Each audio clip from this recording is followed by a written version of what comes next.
CEF కష్టపడి Ministries పైకొచ్చానో Srikakulam. తెలుసా? లోకస్తులు అనుకునే మాటలు అవి.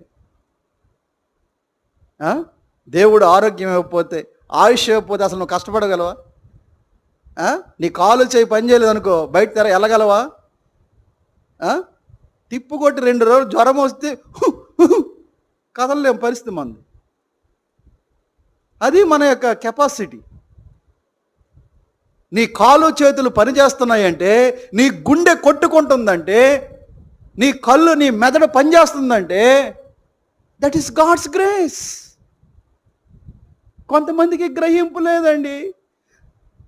నేను ప్రతిరోజు అను, ప్రభువా నా కాళ్ళు చేతులు నా గుండె పనిచేస్తున్నాయంటే నాయనా అది నీ కృప నాయనా. నా చిన్న మెదడు పెద్ద మెదడు పనిచేస్తుందంటే తండ్రి అది నీ కృప.